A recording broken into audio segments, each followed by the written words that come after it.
La difesa dell'Inter è pronta a vivere una vera e propria rivoluzione. La prossima stagione potrebbe vedere diversi cambiamenti in difesa, e cambiamenti che ovviamente ci saranno in questa sessione di mercato. Stando le voci, uno o addirittura più elementi potrebbero salutare, considerando anche gli addii di Ranocchi e Kolarov.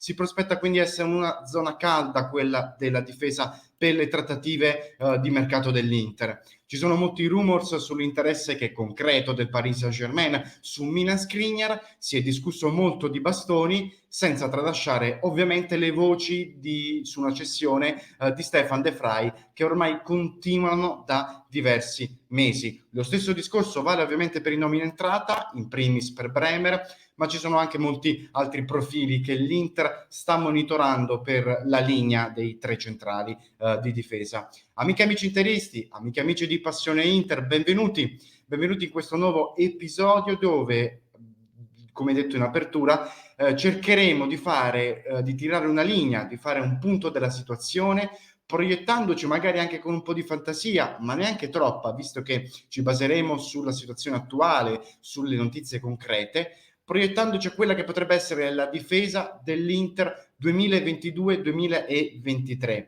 Ma prima di passare a questa analisi in questo nuovo episodio, dove partiremo con il quadro attuale della difesa dell'Inter, considerando anche i rientri dal prestito di Zinho Van Oisden e di Lorenzo Pirola, vi ricordo di lasciare un bel mi piace se questi contenuti vi piacciono e ovviamente di iscrivervi al canale e di attivare la campanella se non l'avete già fatto, per non perdervi nessun aggiornamento sull'Inter e nemmeno su Passione Inter. Noi siamo in diretta, come sapete, ogni giorno qui su YouTube e anche su Twitch dalle 19:30.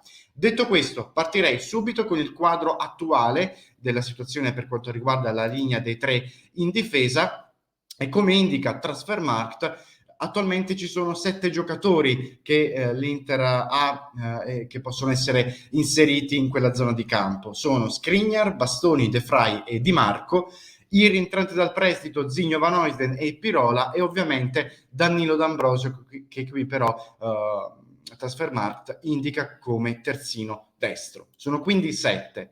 Però ci sono delle novità su Zinho Van Oisden e Lorenzo Pirola. Questo perché molto probabilmente non resteranno all'Inter.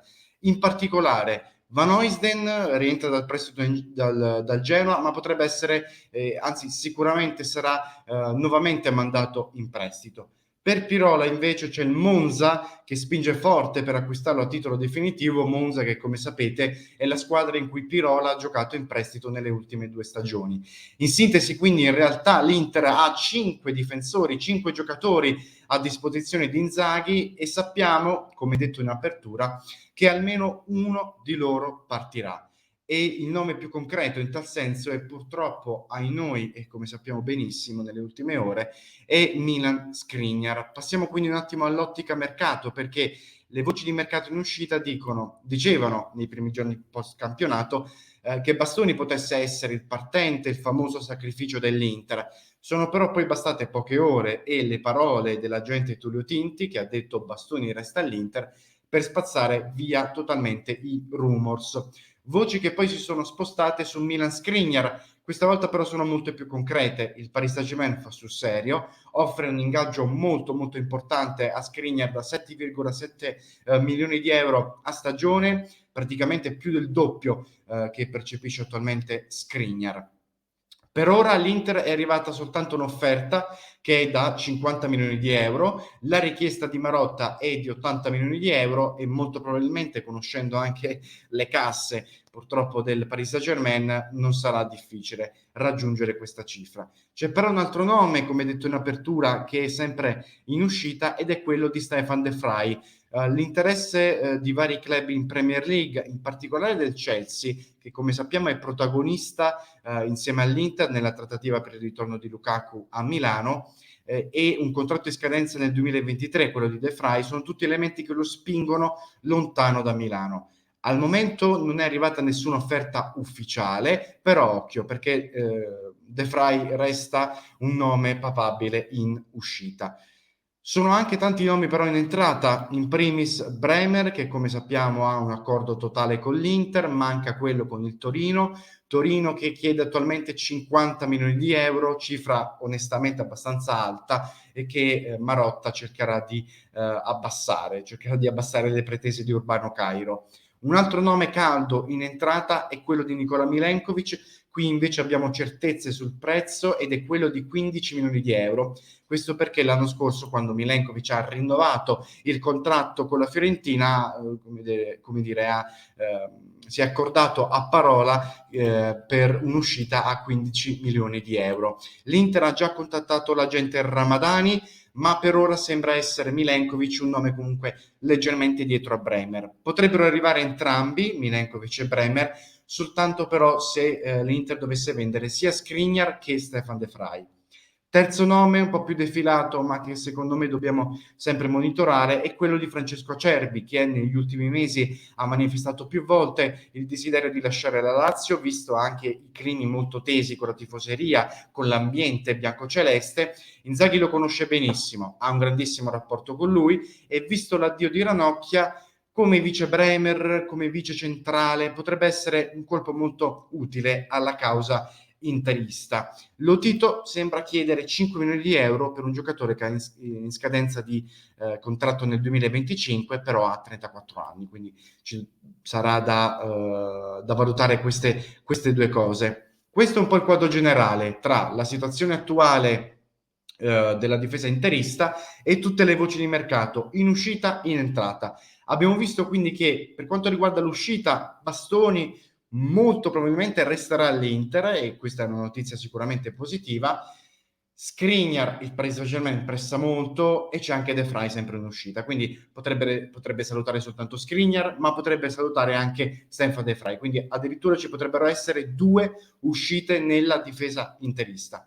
Alla luce di tutto questo, vi propongo 2 scenari possibili per quanto riguarda la difesa dell'Inter 2022-2023. Vediamo il primo con la grafica di createformation.com e si dovrebbe vedere, eccola qui, che vede questo scenario è il primo, quello un po' più plausibile, cioè che vede soltanto l'uscita di Milan Skriniar dalla difesa nerazzurra.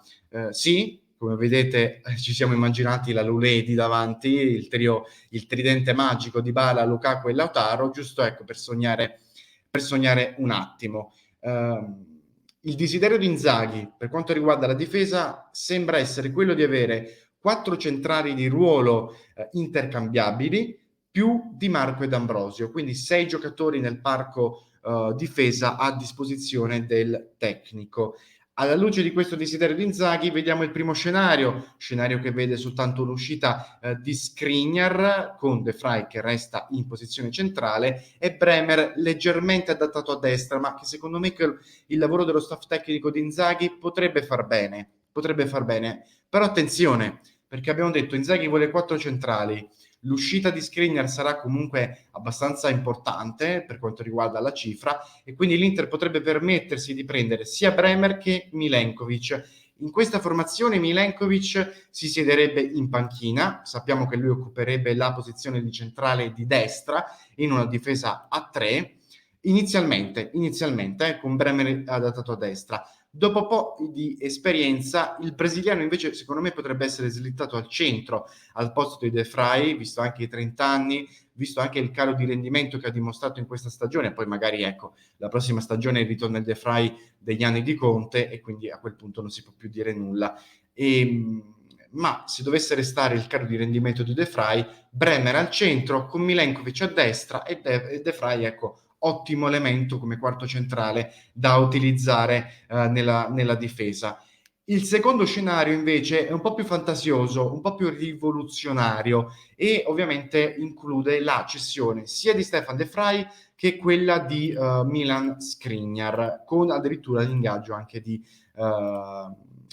Francesco Acerbi. Eccola qui la formazione, sempre con la Luledi, la difesa. Qui Acerbi potrebbe risultare molto utile come vice Bremer, perché a quel punto l'Inter prenderebbe sia Bremer che Milenkovic, ma come centrali di ruolo resterebbero soltanto Bastoni, Bremer e Milenkovic, quindi soltanto 3.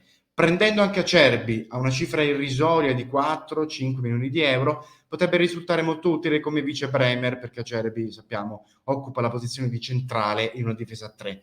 Questo però vorrebbe dire rivoluzionare parecchio la difesa, 2/3 della difesa addirittura sarebbero diversi. Difesa che ha fatto le fortune dell'Inter negli ultimi anni, è stato un punto di forza decisamente per i nerazzurri e secondo me risulterebbe molto rischioso rivoluzionare un reparto così importante per l'Inter, ma in generale un po' per tutte le squadre di calcio, soprattutto se italiane. Quindi ecco, tra i due scenari plausibili, io prenderei il primo, sacrificherei Skriniar per magari permettermi la Luli di davanti e un altro colpo a centrocampo, magari, e Bremer adattato a destra con Milenkovic che comunque può fargli da backup.